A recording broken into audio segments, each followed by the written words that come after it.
হাসিনাকে ভারত থেকে স্বাধীন বাংলাদেশে দ্রুত নিয়ে আসতে হবে। আজকে বাংলাদেশে গত 16 বছরে যে ফ্যাসিবাদ কায়েম করেছিল, জুলাই বিপ্লবে যে আমাদের 2000 ভাই বোনকে শহীদ করেছিল, 40,000 ভাই বোনকে গাজী করেছে, হেলিকপ্টার থেকে গুলি করে আমাদের শহীদ আনাস, শহীদ তাহমিদ থেকে শুরু করে হাজার হাজার আমাদের ভাই বোনদেরকে শহীদ করেছে, সেই খুনি হাসিনার আজকে মৃত্যুদণ্ড ঘোষিত হয়েছে।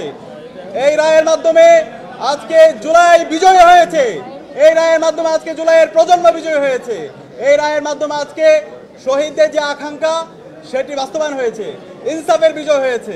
একই সাথে যে খুনি হাসিনার দূষণ সাবেক স্বরাষ্ট্রমন্ত্রী খুনি আসাদুজ্জামান কামাল, তারও আজকে মৃত্যুদণ্ড রায় ঘোষণা হয়েছে।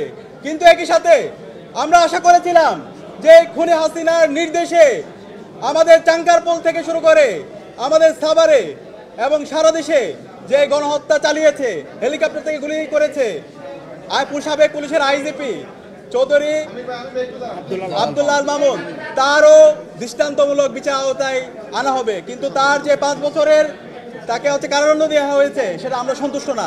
আমরা অন্তর্বর্তীকালীন সরকার আন্তর্জাতিক অপরাধ ট্রাইব্যুনালকে অনুরোধ করব, তার যে অপরাধের মাত্রা সে অনুযায়ী তাকে যেন ন্যায্য বিচারের আওতায় নিয়ে আসা হয়।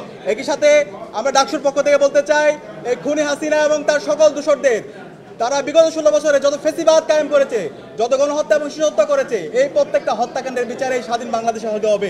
একই সাথে হাসিনাকে ভারত থেকে স্বাধীন বাংলাদেশে দ্রুত নিয়ে আসতে হবে। এক্ষেত্রে ইন্টারপোলের সহযোগিতা নিয়ে এবং আন্তর্জাতিক যত মাধ্যম আছে সেই মাধ্যম ব্যবহার করে খুনি হাসিনাকে এবং তার দূষরদেরকে দেশে নিয়ে এসে দ্রুত রায় কার্যকর করতে হবে। এবং আজকের এই রায়ের জন্য আন্তর্জাতিক অপরাধ ট্রাইব্যুনাল এবং ইন্টারিম সকল তদন্ত কর্মকর্তা, শহীদ পরিবার সবাইকে আন্তরিক ধন্যবাদ জানাচ্ছি। আমরা সবাই ঐক্যবদ্ধ হবে।